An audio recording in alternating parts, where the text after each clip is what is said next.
Every once in a while, a whistleblower does come forward. Someone that gives us information we had never heard before. Maybe we suspected it. Maybe we're watching with our own eyes, but everyone's telling us we're crazy. But this time, today, on this show, we have a real whistleblower. The Google whistleblower, who was first exposed, brought his information out on Project Veritas. This is what that looked like. They're not an objective source of information. They are a highly biased political machine that is bent on never letting somebody like Donald Trump come to power again. The Google whistleblower has come out of the shadows, this time releasing a large cache of remarkable confidential Google documents that expose Google's political bias and a scary progressive social agenda. It was June 24th. Project Veritas released an investigation that included an interview in the shadows with Google insider Zack Vorhies. Within days, it seems, Google was on to him. Out of the blue, I got a letter from Google indicating that they knew what I had done. The internal Google documents from the story given to us by Mr. Vorhies reverberated through the halls of Congress. In this Project Veritas video, which I did watch last night, they allege that there are internal Google documents, which they put on the video, and this is what it said. For example, imagine that a Google image query for CEOs shows predominantly men. Even if it were a factually accurate representation of the world, it would be algorithmic unfairness. In some cases, it may be appropriate to take no action if the system accurately affects current reality, while in other cases, it may be desirable to consider how we might help society reach a more fair and equitable state via product intervention. What does that mean, Mr. Slater? What do they mean by that? So what they want to do is they want to act as gatekeepers between the user and the content that they're trying to access. Here is another one of the documents that you leaked to us. This particular blacklist is showing which news sites aren't going to show up underneath the search bar when people are searching on their Android phones. For them to go under oath and say that these blacklists don't exist is hypocritical at the least, and it's perjury at the worst. And if I didn't do this, then I'd have to live with myself for the rest of my life. And people aren't going to understand what I'm talking about until they see the documents, because it's really that bad. It's my pleasure to introduce you to Zack Vorhies. Zack, really, thanks for making the trip in here. Thank you, Dale. Good to be on the show. Yeah, you know, I'm kind of excited about this because I get to break out of, you know, a genre that I tend to be in around just strictly vaccines and you know, herbicides, pesticides, things like that. But you're right in an arena that we're talking about all the time, which is censorship. Yes. You know, obviously, guys like me, Project Veritas, you know, we're all talking to each other like, are you, like, you know, we get calls, are you having the same thing? I feel like I'm getting shadow banned. I can't tell what's going on. Is, you know, is this in our heads? You really exposed Google. You're one of the first people. You're referenced as the Google whistleblower. Take me back. You know, the truth is I really don't know your story that well. How did it happen? Like what you know, what was that moment where you decide I gotta say something about this? Yeah, it's a really crazy story. So I've been working at Google for 8.5 years. First 5.5 years, I was working on this project called Google Earth, put into the Audi navigation system, the best navigation system in the world. And then I left for 3 years, started my own company, and then came back working for Google, and they put me in their YouTube division. Now, I don't know if you know that YouTube is completely owned by Google. They bought it out, but okay. YouTube is owned by Google, and so I got to work in one of the coolest projects in YouTube, which was to put YouTube on the TV and the game consoles. And I started that in 2016, and 3 months after I started, Donald Trump won the election. Now, I considered myself pretty apolitical. I really thought that it was just like the lesser of two evils of, you know, they're both bad. Yeah.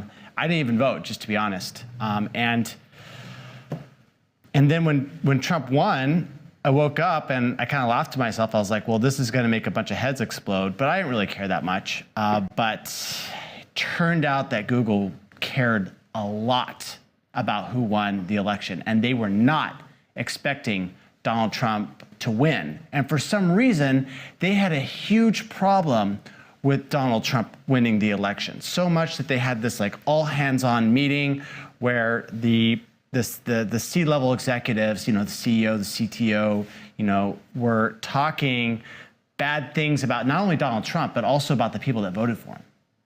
And one of the interesting things that I remember about that meeting was the CEO, who is Sundar Pichai, stating that one of the successful things that Google had done in the election was to use their machine learning intelligence in order to block out fake news.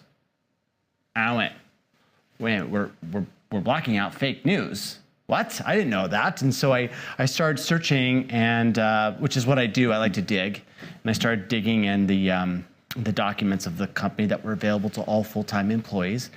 And what I found shocked me. They had defined fake news, and they were intent on censoring it.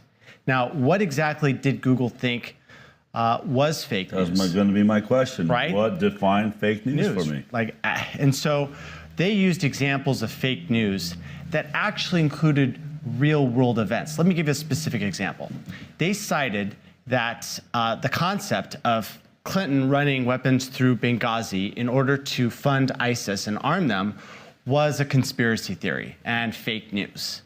And so I started digging in, and I was like, no, there's actually a lot here. There's actually some high-level, officers that are coming and saying that this is indeed what happened. So how can we make the determination of fake news? At the very least, it requires more investigation before we, put that... Silence it. Yeah, before we silence it. But, Google was putting this as an example of fake news, and as a result, they were going to censor it. And so I'm like, well, if they're going to act as the judge, then how are they going to be the executioner? How are they going to execute the silencing of that fake news? And it turns out that they had a project for that.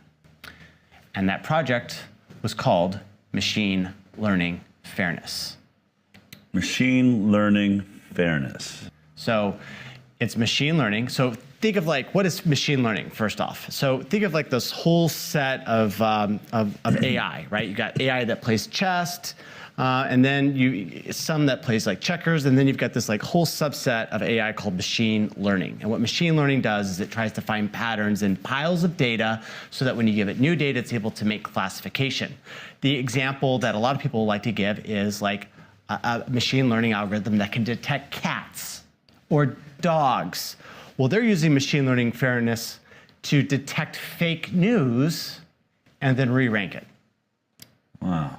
And so, how would you do that? I mean, it's so random. You don't have something, you can't just search the word cat or dog. You can't have certain words we know, fluffy and things that maybe we search. What are they searching for to determine fake news? Well, what you have to do is you got to create a training data set. And the way that the training data set is that you've got, let's say, a list of articles, and then you've got an army of human raters that go over there and classify the media manually. And then you run that through a machine learning algorithm, and it trains this machine learning program to figure out what the patterns are. It starts to say, oh, well, if it has these keywords in it, then I'm going to label it fake news. And so that's what they were they were doing, is that they were training, and that they were laying down this plan of how to rank the whole Now, is everybody internet. sitting in these meetings you're the only one that's going, this is ridiculous? Or Here's the thing, I you just feel wasn't like everybody was... I wasn't part of the meetings. I was just a full-time engineer that had access to the regular documents that every other full-time engineer at Google had access to. So if you're not in the meetings, what are these, just water cooler discussions? I mean, how did you find out this is going on? There must have been some people talking about what was going on. They were posting design documents on the internal internet. So we've got this strange little internal internet in Google. You can type in links that don't work on the outside. So what I was able to type in was http://go/ml-fairness. And then it would bring me to a link that would then have this huge expose of all the different documents that were involved with this machine learning fairness. And it's big. And it's not just one system. It's got little tiny components. And so they disclosed this silently on the internal documents, and they were using this as a framework to kind of convince like other managers, hey, this is what's coming down the pipeline. Hey, you're going to start having to prepare your products for this machine learning fairness rollout. And so they didn't really try to keep it a secret. They just didn't really announce the project. And specifically, this was in 2017 that I discovered that this program was being rolled out to the different product categories of Google. So then you're looking at these things, you're bothered by the concept, you're agnostic when it comes to politics. Were you agnostic about news? Did you have opinions about did you have a thought that there was such a thing as fake news? Yeah, I did, but I thought that that a lot of people were confused because they were disagreeing with the scientists and what are all the smart people like in on it. And so I just thought that people had a tendency to be paranoid. So I didn't really think that fake news was on the side that I believed in. So yeah, I mean, I guess that's the best way I can describe my political opinions. I just didn't really understand what was going on at the time because it's really confusing. Now, in this awakening that I have, I look back and I realize that it's actually intentionally confusing so that people don't understand what's going on. And once I figured that out, then all of a sudden, everything that I had learned in the past sort of like came together and made sense. Right, so take me back. You make a decision. You're there. You're somewhat, it seems like not, you don't sound like you're a giant rebel that's in there to just shake things up. But at some point, you decide to take information outside of Google. Yeah, so Tell me how you come to that conclusion. Well, actually, it was really easy because as I started to awaken, I started to realize that these people have no idea that what they're doing is like on par with like what the Nazi regime is. And I was able to like intercept it before they're able to totally roll it out. And so I said, this is so explosive that once it hits the general populace, they're going to wake up and realize what they're doing is really bad. They're going to take it down. And so I said, I've got access to this information right now. So I'm just going to archive it. Just archive it for my own personal use because it's so out there and so contradictory to what Google is doing that no one's going to believe me unless I've got the facts and the documents myself. So that's what I did. I just started downloading them, downloading without the intention of disclosing it to the public. I just wanted it to convince myself that I wasn't personally going crazy. Now, at this moment, you're downloading. Look, you don't live in a different age. You live in the age of Edward Snowden. We've watched these stories. Are you thinking to yourself, let me not do that? Or are you idolizing someone like that? Or is it just not entering your mind at all? I mean, I liked Edward Snowden. I liked Julian Assange. I liked there's kind of a era of whistleblowers that are coming out. And I was like, yeah, like that's, so maybe I thought of myself as like a Julian Assange a little bit, downloading this stuff, even though I was like, it would be bad form to release this to the public. But so you're taking the baby steps. I'm gonna take some baby steps. Let's see if I talk myself into this is what I'm guessing you're thinking. I probably won't, but I can at least just really look at this and make sure I'm not losing my mind. Are you telling friends? Are you talking to other people? I'm telling friends, and they're telling me that I'm absolutely nuts. No, you got the wrong interpretation of what's happening. That's got to drive you to want to share it even more. Like the more denial you get, does it say I've got to prove No, because this? the thing is that I realized that if this got out of what I was doing, that I could get in some really big trouble because whistleblowers are not handled very nicely if they get caught before the information gets out. So I'd learned to kind of keep my cards close to my body. What's the turning point? When does it decide we're going public?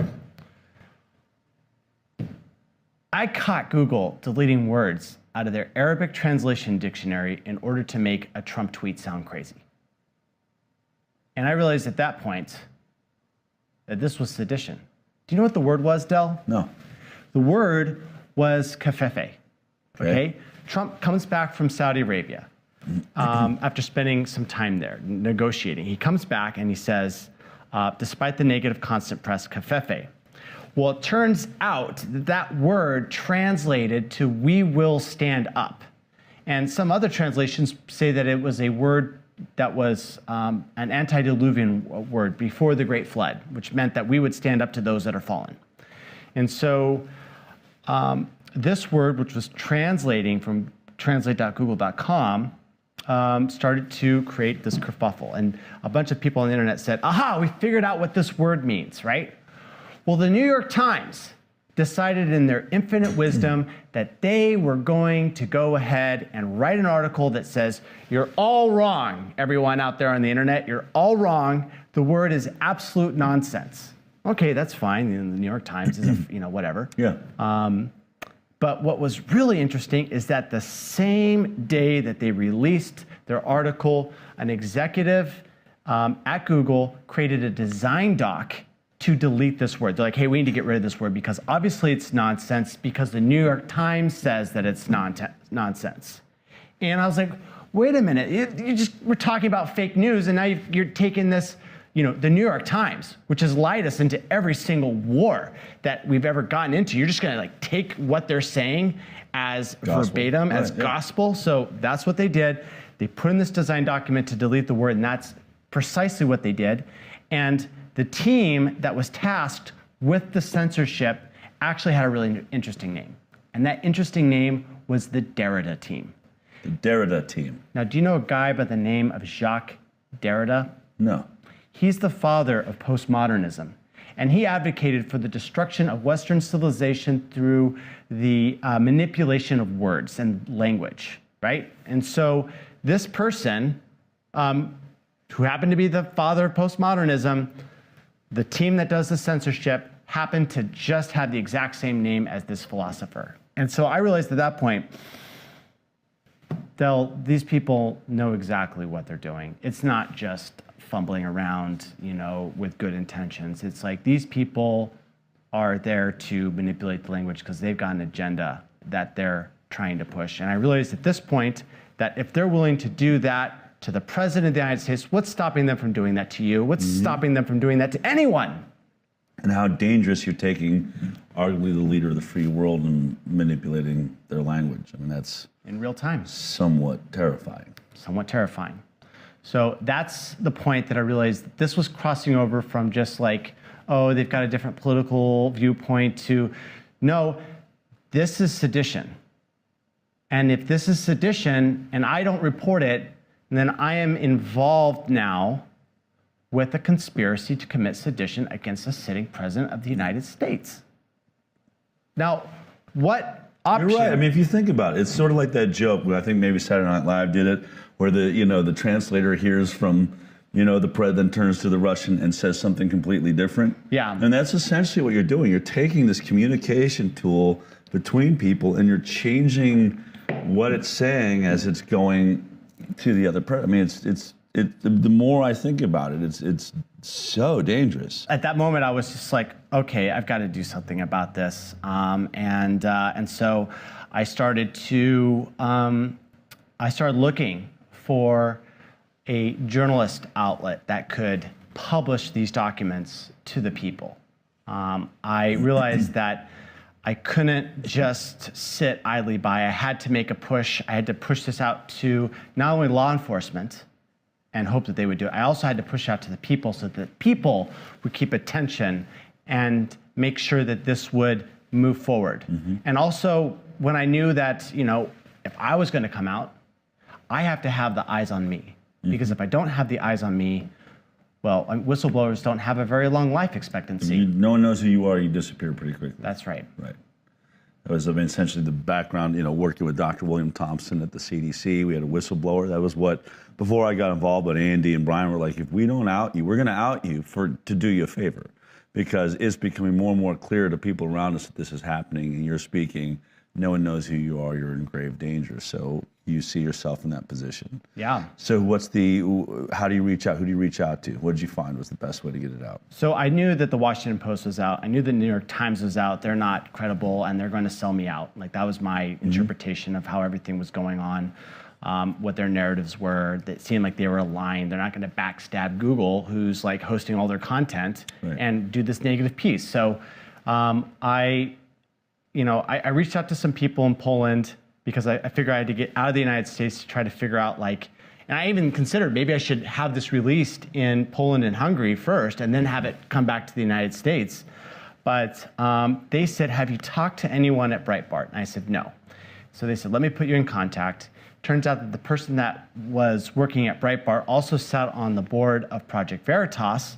And so they said, hey, let's get this content out to Project Veritas. They can do a whole entire investigation on this. This is what they're set up to do. And so I contacted them, or they contacted me, and then after a quick phone conversation, I had a one-on-one, and here's all the data. And I just gave them all of it. And I said, please don't release this to the public. There may be some metadata that gets scrapped back, but you guys need to understand what's going on so that you guys can, get How to tell the story. How to tell the story. Right. So that's what I did, and he got that, and then the story went cold. For like a year, the story went nowhere. And I'm sitting in there going, when's this going to break? When am I going to get the call? Like, what's going on? And nothing Are you still happened. working at Google all this time? Yeah, I was still working at Google. But now it's getting worse and worse and worse. The censorship's getting worse. You're not looking over your shoulder. I mean, if you think, are you? Oh, I am. Not only am I looking at my shoulder, but there was a mass shooting at my building when I was working at YouTube. Like 1:45, the fire alarm rang, and I came out. Turns out a mass shooter had shot a bunch of people and then turned the gun on herself. And so, I started to get real nervous, and I was like, why is all this weird stuff happening? And it felt like a movie, right?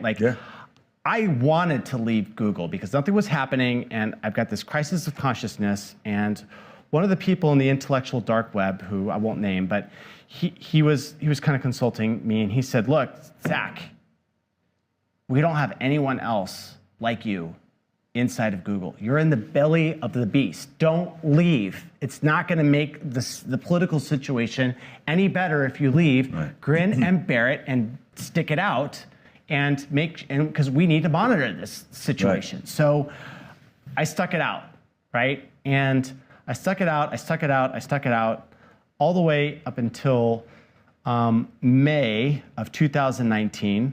A huge censorship wave came over. And a lot of it was YouTube, a lot of it was the YouTube content creators, but then a lot of it started to be this vaccine stuff.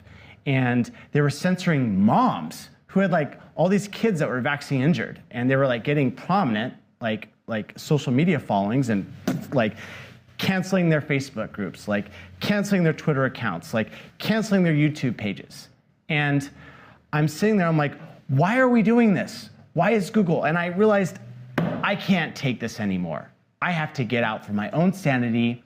I can no longer exist and function in this company. And it's getting obvious because it's I'm getting scared just to be in this company because I know every single day that I've got this secret, that I've leaked a bunch of their internal communications to the outside world, and that maybe, just maybe, this information is going to get out someday. And then, or maybe they're going to figure out that I accessed all these documents and then drag me into HR. In June, I said, I've had it. I walked into my manager's office and I said, I can't deal with this censorship anymore.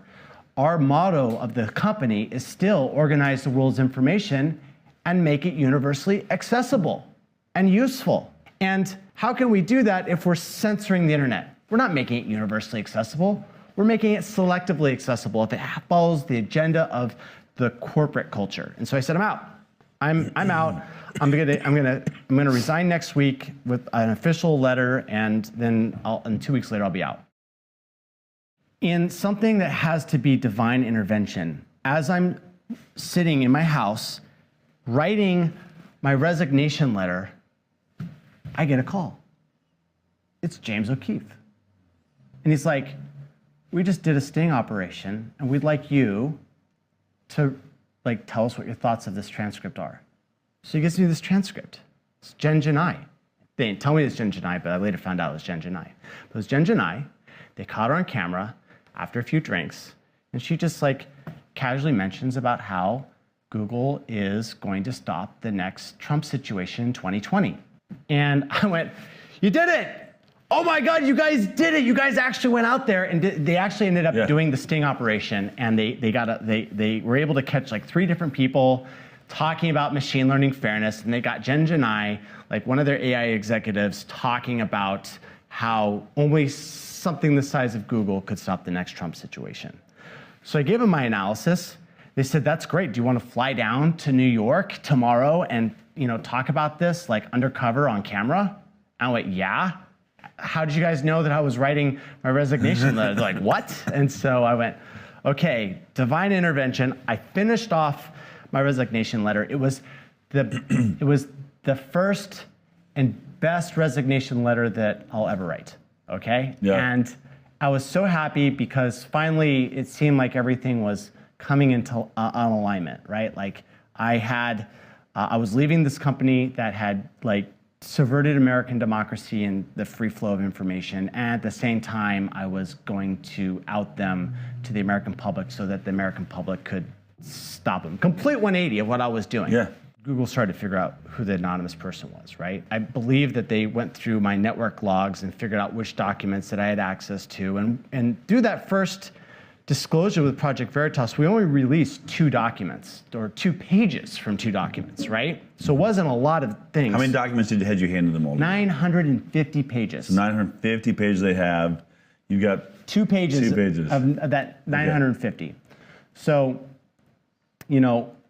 Google was able to figure out who it was, and then they sent a law firm after me, threatening that litigation was coming and making a series of demands like look through your computer and all your backups and then allow us to do the same thing and report on who you would talk to and about Google and what documents have you retained. I have to imagine you must have signed a non-disclosure agreement of some kind. Yeah, but non-disclosures don't cover illegal activity, which is what this was. I talked to some lawyers, some famous ones, and they're like, oh, you're screwed. Like, they're coming after you, and they're going to come after you, and they're engaging in legal warfare, and they're going to destroy your finances like they've done other Google whistleblowers.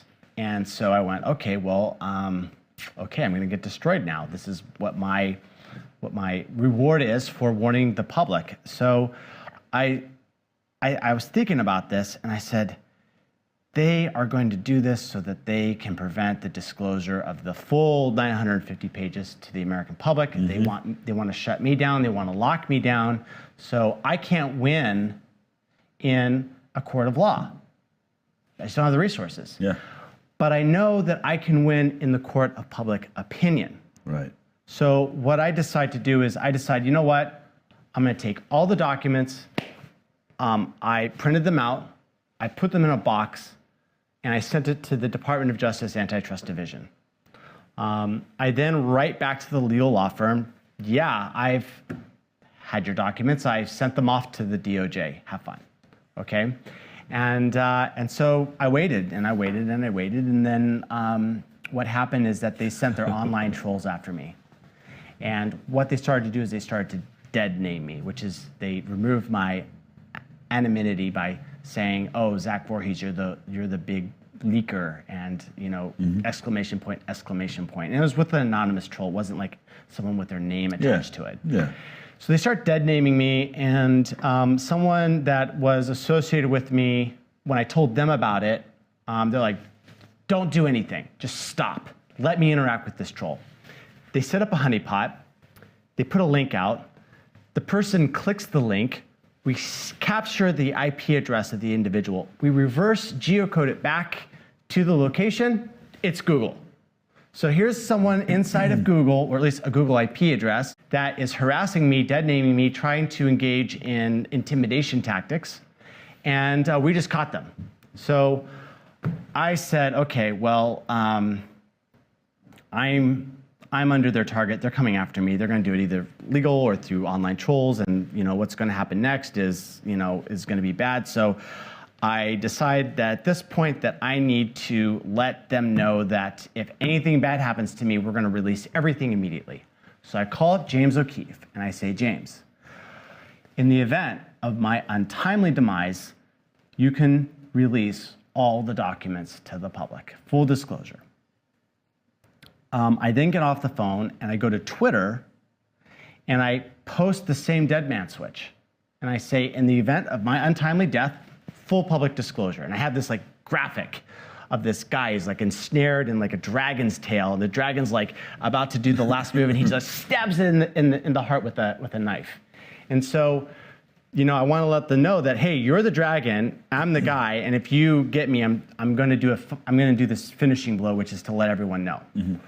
Well, son of a gun, they sent police to my house. Google called in a wellness check. Now, I don't know if you know what a wellness check is. No, please enlighten me. So a wellness check is when they're like, hey, I'm worried about Dell. He seems really unstable. So let's like bring some police and we're gonna ask you a few questions. And if you don't answer them right, then we're gonna like drag you in and then you're gonna get a psychological evaluation and blah, blah, blah, blah, blah. Well, Google donates a lot of money to various organizations around the state, and San Francisco is one of them, and the police are kind of like, they're not gonna bite the hand that feeds them, right? So they came to get me and to do this wellness check. But unfortunately for them, I'd given a false address to Google when I left. So they went to the wrong house. They went to my best friend's house. They were really trying to like get me. They didn't believe that I wasn't there at the house. And so I got a heads up. And my friend was like, yo, Zach, like the police really wanted to get you. They want to get their hands on you. And so I said, okay, well, I hope they don't show up at my house next. I hang up the phone. 30 minutes later, they're like ringing the doorbell. And I'm like, yeah, I'm not going to answer that. Like, because I don't have to talk to the police, because you don't have to talk to the police. Right. So I'm like, I'm just going to wait it out, because as far as they know, I'm somewhere else, or I'm with family, or I'm at a job, because it's at 2 p.m. in the afternoon. Yeah. Well, they go from ringing the doorbell to letting themselves in and then like banging on the inner door to my house. And I'm like, okay, and I don't answer. Well, they decide that something next to the gate might be a bomb. It's a bomb, I don't know, let's make sure by calling in a bomb squad. So, you know, just to make sure. So they called in a bomb threat. Why? Because I had a tin can of denatured alcohol sitting by my gate, which is what my roommate uses when she spins fire at the festivals around California. So they've called that in. Technically, it's an incendiary, you know, substance, but you know, it's safe. But they called in a bomb threat, and they brought in the bomb robots, and they shut down from 20th and Valencia to 22nd and Valencia. The liquor store across my house was evacuated. The theater down the street was evacuated. My neighbors were evacuated. Are you still just sitting inside? I don't know that this is going on, because I'm like laying low. Like I'm like creeping around the house, under the windows, you know. And so I'd be freaking out. I mean, people think, you know, they're always like, God, Del, you're so brave. But there's certain things that I would just be like, I'd be freaking out. Well, it was kind of freaky, because I had this phone, right? And there's like this curtain. And so like I kind of periscope with my phone. I take my phone, I poke it out, and then I can see that there's a cop car parked across the street. I'm like, oh shit, there's a cop car. Can't, you know, so I lay low and I crawl up into the bed and I just start playing video games. And I'm playing video games and I'm trying to calm my nerves, because I'm kind of like shaking now. And that's when I hear the helicopter start circling very closely over the rooftops. And I went, what are the chances that this is for me, right? But now I hear 2 helicopters. There's 2 helicopters circling around. I'm like, no, there must have been a murder coincidentally that happened by my house, and now they're chasing after that. Now I just think that it's for me. And at that point, I get a call from my friend. And he's like, hey man, I was worried about you. I came to like check in on you, and your whole street's been blocked off and there's cops everywhere. And I went, no way. And he's like, yeah, everything's blocked off. They're waiting for you to come out. And so I ended up negotiating with the police officer over the phone. I ended up coming out with my hands up at gunpoint. And there's video of me like with my hands up, taking direction from the loudspeaker, turning around, showing they don't have any weapons. And the reason why that happened was because they were letting me know that under no uncertain conditions they were going to leave. Yeah. So I went, well, if something's going to happen, then it's better for me to just come out where everyone's taking video and making sure that whatever, if anything funny happens, then everyone is able to see it. So I come out, I do that whole thing. They detain me. They ask me their questions, such as, you know, if I was feeling suicidal, if I wanted to harm myself or anyone else. And then they asked me at the end of these 6 questions, why would Google do this?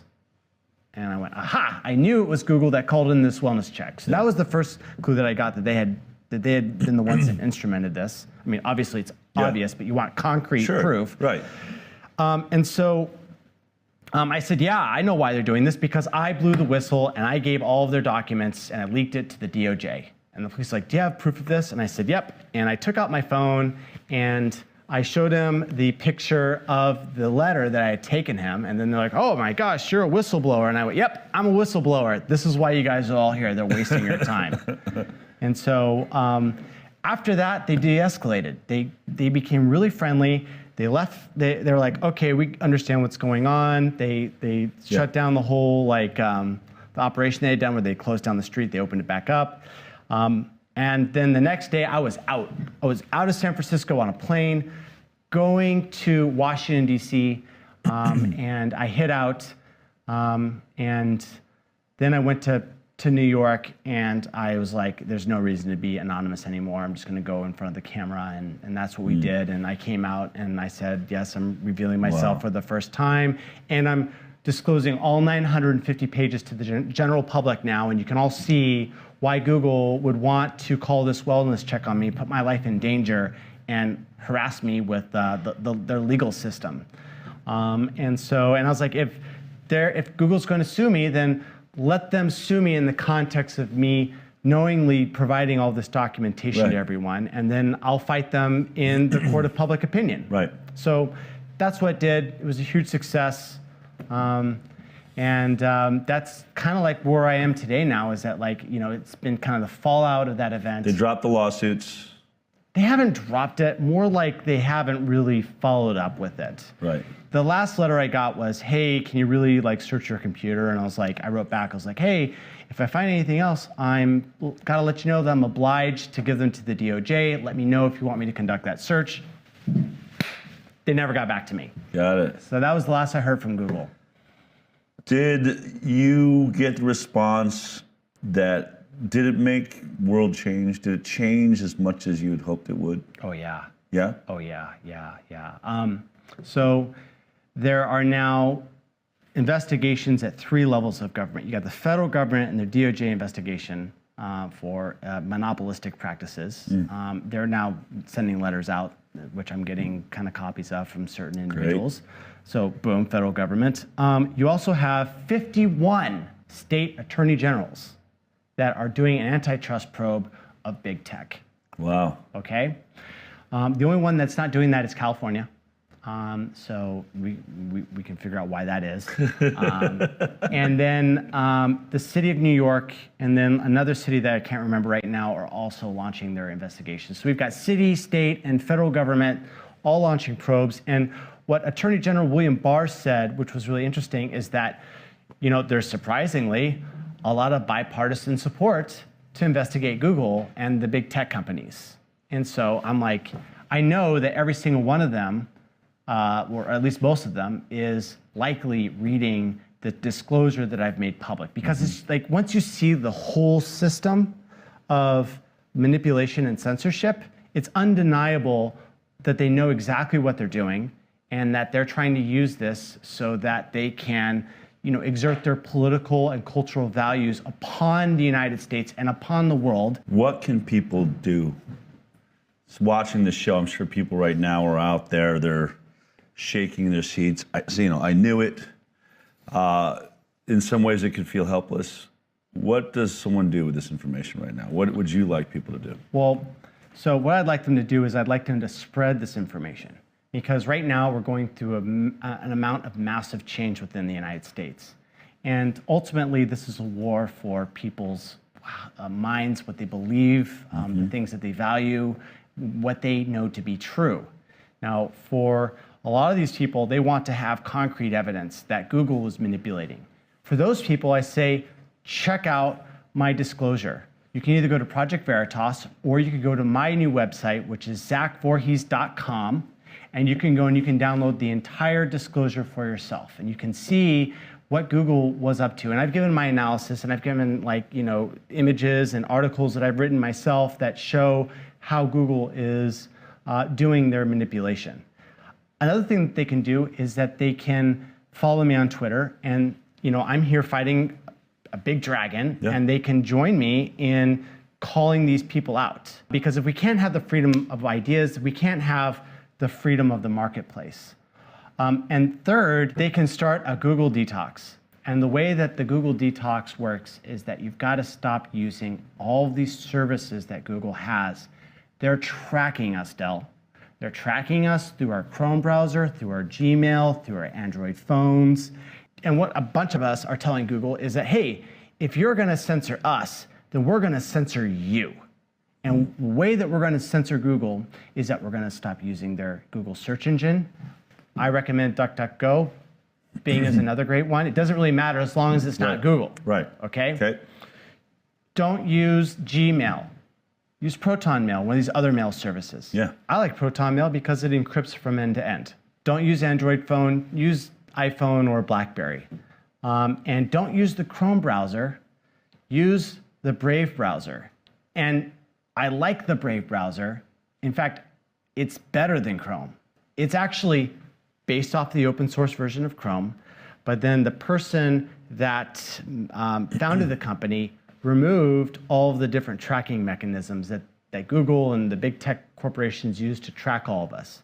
And if those actions are blocked, then that means they're not executing, which means that they take up less memory and your computer runs faster. Those are the three things that I have to tell people to sort of fight back. Fantastic, man. So I'm curious, you're a Google whistleblower. You've exposed Google based on politics and Donald Trump. What does a Google whistleblower think about vaccines? The thing is that I didn't believe in vaccine harm until I saw Google and Facebook and Twitter and all of these globalist organizations all say that it was safe. Once I started seeing them go out and censor in order to enforce their message, then that's when I realized that this was something that I needed to investigate. And once I started to investigate that, I realized, whoa, there's a really big problem. And vaccines is just yet another part, along with the food, along with the bees, it's just yet another thing that the establishment is trying to cover up. And they're all linked. And it's funny is that once you realize that they're manipulating, the search results, you start seeing how they're manipulating all these different vectors of our consumption and all the things that we take in. And so for me, it's like I radically changed the food that I ate. I radically changed the water that I drink. If anybody actually understands the true science, they become immediately anti-vax. They'll never vaccine. You'll never go back. Yeah, you'll never go back. Are there algorithms that you know of at Google that are tracking vaccines with words and things like that and censoring, or is it just something you're assuming based on how you know they dealt with Donald Trump? No, they actually have a term for it. It's called nutritional labels for websites. So what they want to do is that they are going to display on the Chrome browser, oh, this is fake news. And they're already starting to do that. You see the pop-ups coming up for YouTube now. Whenever you type in vaccines, they oh, here's the thing. Well, that was planned back in 2017. It's now being unleashed into the public. They want to push the envelope, so that's going to get worse and worse and worse as we go along. It's inspiring to hear people that step forward. I think at a time, I think that, I think you're right. Right now, 2020, this year, what's going on, so much is being revealed. So many more people are stepping forward. And I just want to thank you for coming on and I think giving us all courage. You're still here. You took on arguably one of the biggest, most dangerous bullies in the world.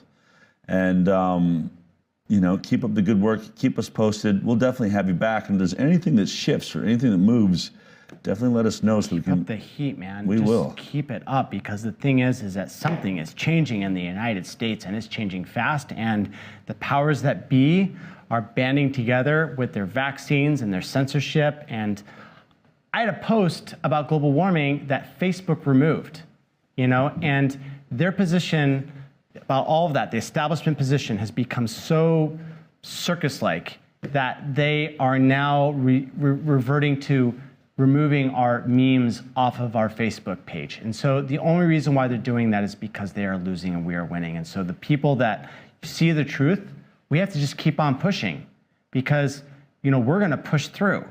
And if we don't, I don't really want to live in that kind of world where the people that are saying that vaccines are safe and pump your baby with 72 run the world. That's a open air prison. And I've seen what that does because I've got a lot of friends from Russia who survived the Soviet Union. And, our backs are against the wall. We got nothing to lose. We got nothing to lose, right? So I really appreciate what you're doing, Del. It's amazing and inspiring to see everything that you're doing. It's going to take all of us, isn't it? Thank you, brother. Thank Keep you. up the good work. You too. Well, it doesn't get more mind-blowing than that. That's how you change the world. You do what's right. You do the next right thing. Don't think it through too much. Don't scare yourself out of it. I think that those of us that, find ourselves fighting for truth in this movement, going out and whatever it is, whether it's pesticides, whether it's computers, whether it's algorithms, whether it's censorship, if you know, say something. And I want to take this opportunity for any of you whistleblowers out there. We are talking to several right now. We're not going to out you. I just want the conversation. I will never put anyone's information out there. If you have information you want to share, you can certainly go to whistleblower@icandecide.org. We will protect your identity until you're ready, just like I think Project Veritas did. There's an honor in what we do. I have no desire to, change anyone's lives, but it's time. Let's make this the year of the whistleblowers. What do you say? If you like that clip, then be sure to check out our live broadcast of the HighWire every Thursday morning at 11 a.m. Pacific Time.